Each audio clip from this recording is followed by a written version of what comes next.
सचिव जी नमस्कार। नमस्कार सर। आ की छै ताजा तरीन मिथिला के की छै?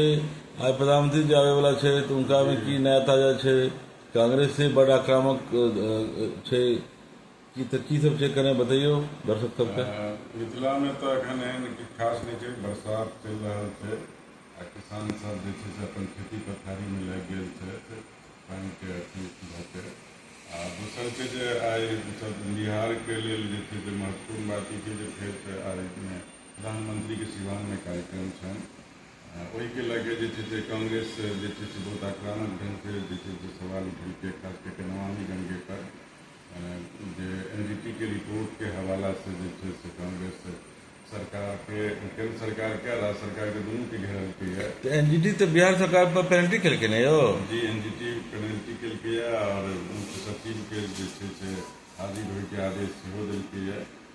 जे नमामि गंगे पर बहुत रास बात सब भेल रहे शुरुआत में, बहुत रास खर्चा सेहो भेल, तकर बादो जे छै से गंगा के पानी जे छै से एकटा तय स्तर से जे छै से मने मतलब अथी छै गुणवत्ता के। एनजीटी की रिपोर्ट में तो सचिव जी एनजीटी की रिपोर्ट में तो छै कि पिए के तो छोड़ू, गंगा के पानी नहावे जोगर भी नहीं छै। तो ये तो बड़ा अथी छै। जी जी, तो माँ गंगा के पानी का हम तो सबसे पवित्र महत्वपूर्ण बात है।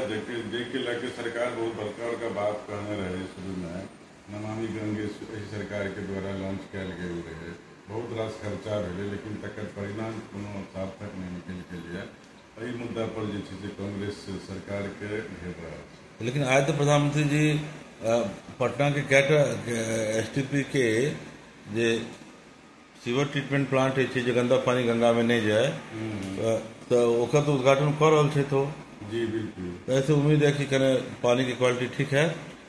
उम्मीद तो कले जा सकेगा, लेकिन ऐसे पहले हो सब जे बहुत रास अथी भेले ओकर कोनो सार्थक परिणाम जे छै से नहीं निकल के लिए।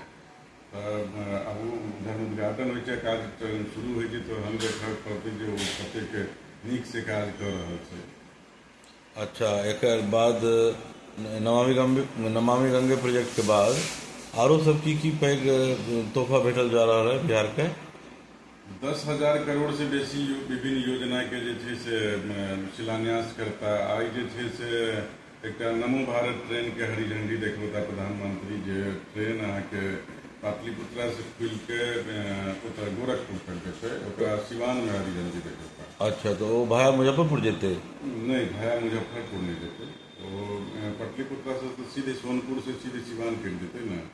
अच्छा, तो मान लिया वही इलाका में एक फास्ट ट्रेन भ गेलै, ओकर तो फायदा हेतै। कैटा मिथिला के पहिनो ट्रेन देने छै प्रधानमंत्री जी। हाँ, इस ट्रेन के मिथिला से संपर्क नहीं है, लेकिन भोजपुर और पटना के लोग के जे छै से खास करके भोजपुर के लोग, सारण हाँ सारण के लोग के, सारण छपरा के लोग के जे छै गोपालगंज सब के लोग के गोरखपुर आ पटना एनाइ जेनाइ जे छै से आसान हेतै। एक बात है कि चुनावी मौसम से प्रधानमंत्री जी जय बार आवे छे तो किछु न किछु तोहफा बिहार के भेटे छे। जी जी, तो बिहारक लोग तो चाहत कि प्रधानमंत्री जी बेर बेर आवे। मिथिला के लोग के में की हेतै जे आई 51,000 लोग के जे छै से प्रधानमंत्री आवास योजना के पहिल किस्त देथिन, तो ओहिमे मैथिलो सभक नाम छनि आ हुनको सभक जे योग्य मने अथी हेथिन हुनको सभक खाता में जे छै से आई पहिल किस्त जे छै से अच्छा, बारिश तो भैया रहा मिथिला में जी। तो चलो ये ताजा यह आज सबसे बेसी जो प्रधानमंत्री जी के कार्यक्रम में बचे सबके नजर रहते। क्योंकि प्रधानमंत्री जी एठा से फिर चल जाता उड़ीसा, क्योंकि 2 दिन में उनका तीन स्टेट के प्रोग्राम छे। तो चलो आए तो बस इतने समय देना बहुत बहुत धन्यवाद।